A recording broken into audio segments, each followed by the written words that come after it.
Hi, welcome to TV3 Extra. As you can see, today we're going to be talking about cooking.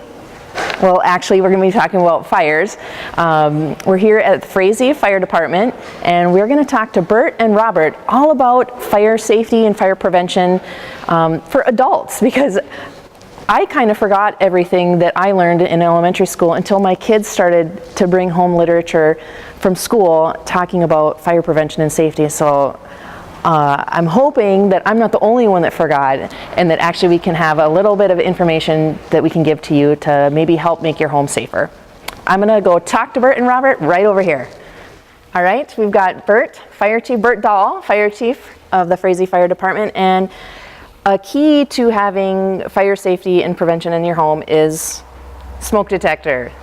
That's right, smoke detectors. So today we wanted to talk a little bit about what you should do to make sure your smoke detectors are working. Most houses have smoke detectors like this with 9-volt batteries in them.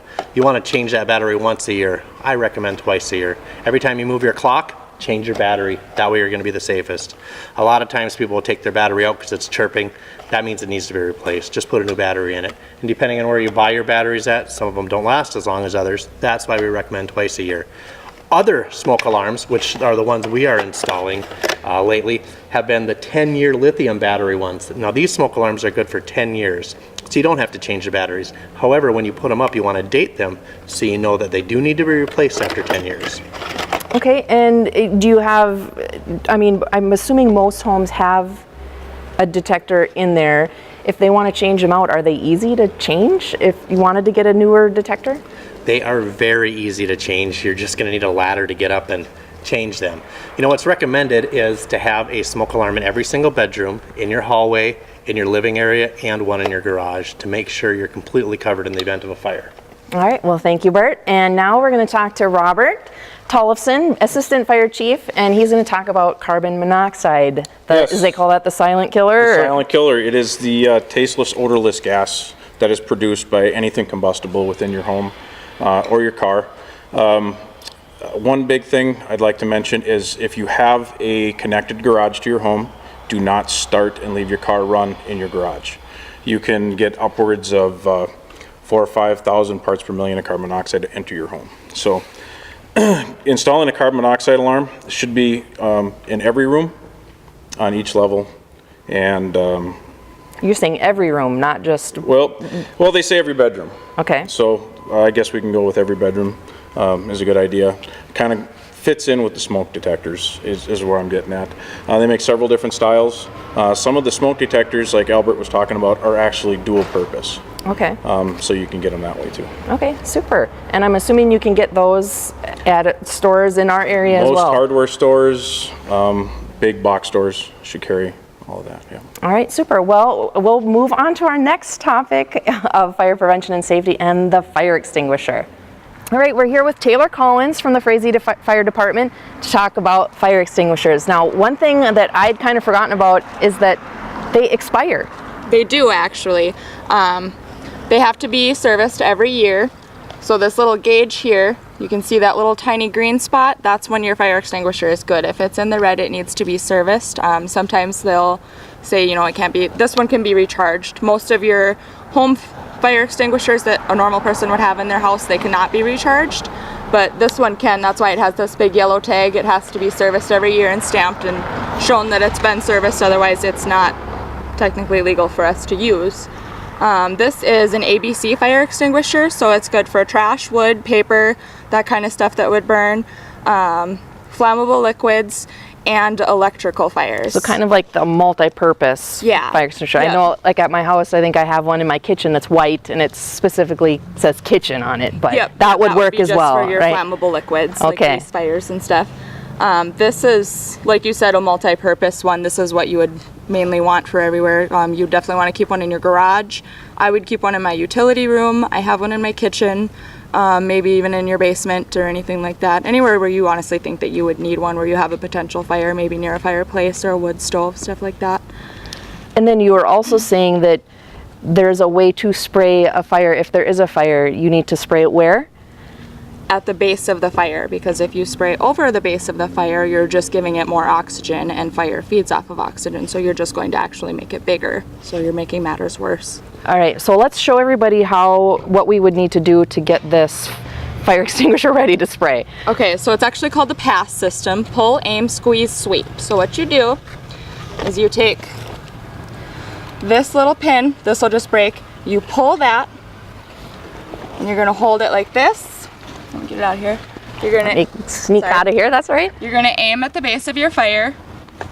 You'll squeeze this trigger, and as you aim at the base of the fire, you'll make a passing, sweeping motion to make sure you get the full range of the base of the fire. All right, well let's try it out. So Rayna's never done this before, and she really wants to give it a try, so we're gonna let her try out the pass system. All right. So now Rayna, I want you to pull this trigger out. Give her a good tug. There you go. All right, yep, that plastic popped off. Now we already talked about how you'll aim with this. So we'll wait until you pick it up to aim, but you are gonna aim with this at the base of the fire. Okay. Okay, move this arm. Now here's your trigger. When you aim, you're gonna squeeze this trigger, and that's gonna discharge. All right. And then you're gonna sweep back and forth with this. Okay. Are you ready? I'm ready. All right. All right. Hit that cone.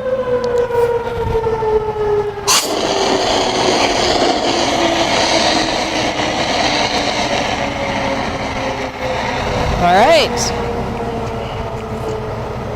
That was fun. So when are you gonna put it in your application? You did pretty good. I'll leave that up to you. You look good in your uniform, and I'm sure you do really well. Thanks.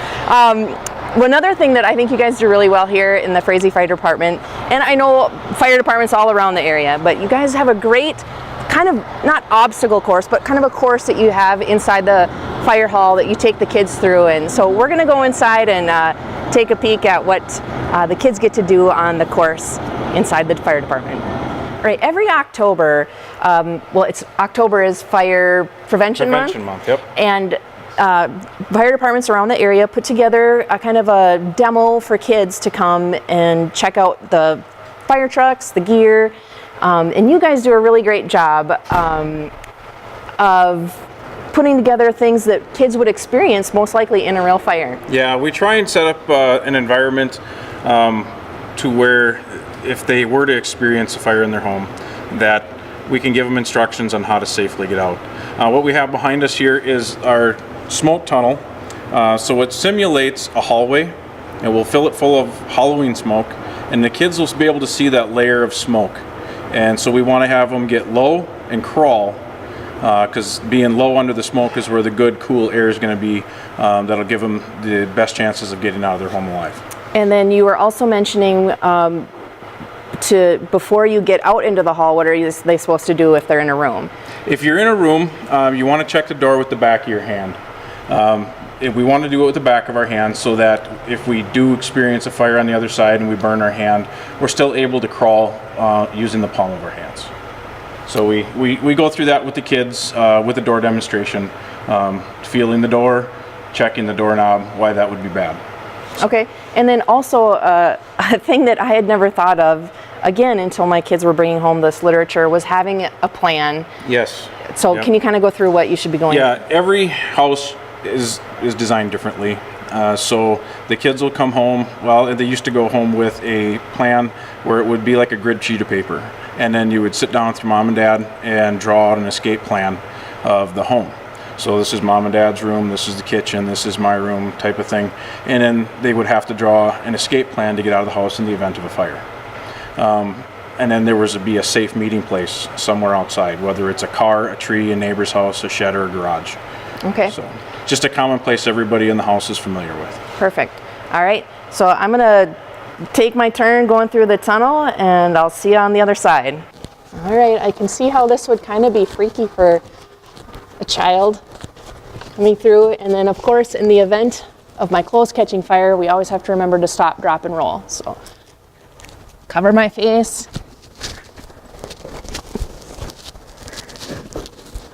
All right, we're still in the Frazee Fire Department, and we've got a little smoke left from our hallway demonstration. But now we're going to put on some bunker gear with Taylor, and I bet it is kind of scary for children to see someone in full gear coming into their house. Yes, we look rather big and bulky and kind of scary, and you know, most kids have never really seen that, especially when your adrenaline's pumping and you're scared and you don't know what to do, and then you see this big bulky fireman come in and it scares you a little more. So we like to try and get the kids used to it. I know up at the school and down here we always get dressed up fully in all of our gear and make sure that they know what we look like so that we don't scare them in the event that we do have to come in and rescue them. Perfect. All right, well, that's great. All right, so let's get started. So what do we have here? These are steel toe boots. All right. And they also have a steel plate on the bottom that's goes all the way from the toe to the heel. It's about a 1/4 inch thick, so like when you have falling debris and stuff with nails and screws, any sharp objects, they won't go through our boots and puncture our feet or injure us. Okay. So go ahead and grab both of those red straps and pull them up.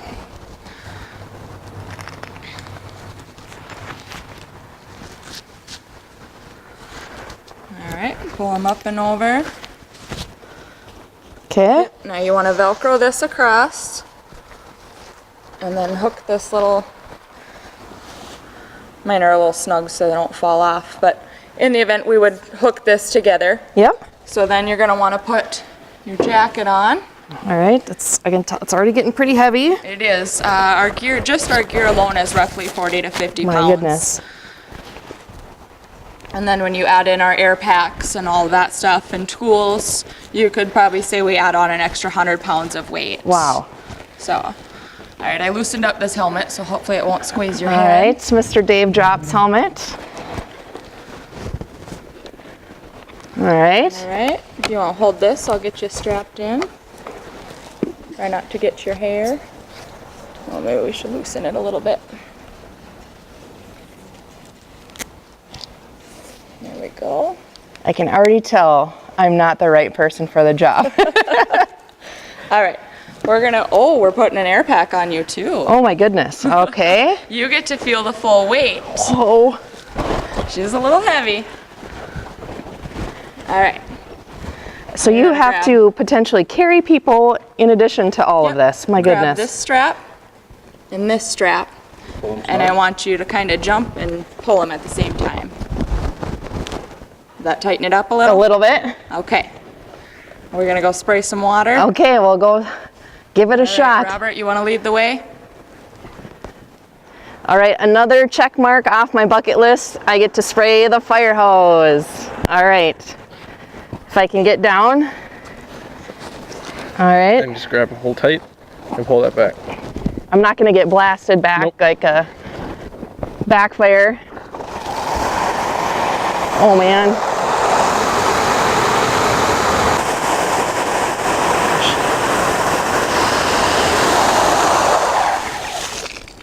That was awesome. All right, we're gonna just go back inside and get some final tips. All right, what a fun day here at the Frazee Fire Department. Robert, is there anything else that you would really want to get across to people to make sure they're safe in their home? Biggest thing, I guess I would say, other than making sure you're changing your smoke detector batteries a couple times a year, unless you have, like Albert said earlier, with the 10-year life expectancies, is to have a working carbon monoxide alarm. Very important. Most houses in Minnesota are going to have a fossil fuel to heat their home, and those produce carbon monoxide.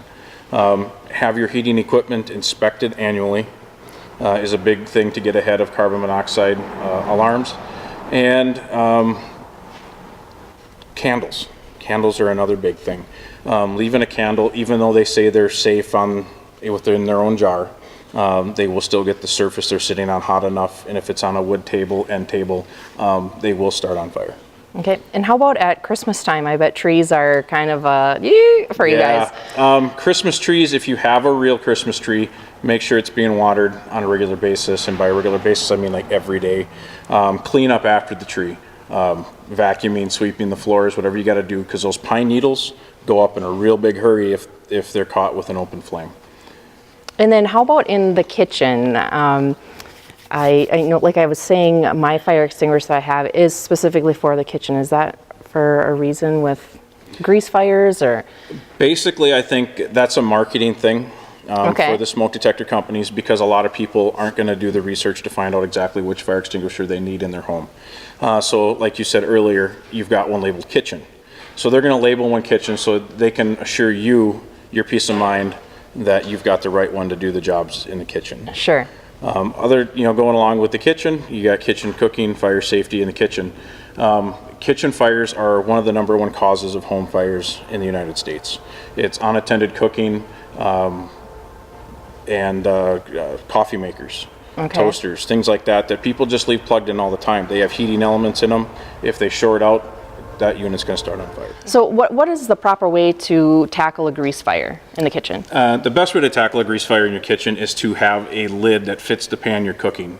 If in the event that you had a grease fire, grab that lid and you just put it over top of the pan and you take away the oxygen from the fire, and that'll snuff the fire out. A misconception for a lot of people is just throw water on it. You throw water on a grease fire, you just increased it tenfold, and now you're calling us. Sure. How about baking soda? You can use baking soda. Baking soda can be used as another means of snuffing that fire out. It takes away that element. Yes, So- and you said off camera the best way to tackle a fire is to snuff it out. Yep, so. yep. And then instantly shut off your burner, and if you can, move that device away from the heat source. So. Awesome. Well, I thank you so much for letting us come down here today. It was so much fun, and I hope you at home learned a few things, and I thank you to you, Robert, and to Bert, and to Taylor, and everybody at the Frazee Fire Department, and actually fire departments all around our area. You guys do amazing things, all volunteer, and just thank you for your time and all the hard work and all the heavy gear you carry, and just so grateful. Well, you're welcome.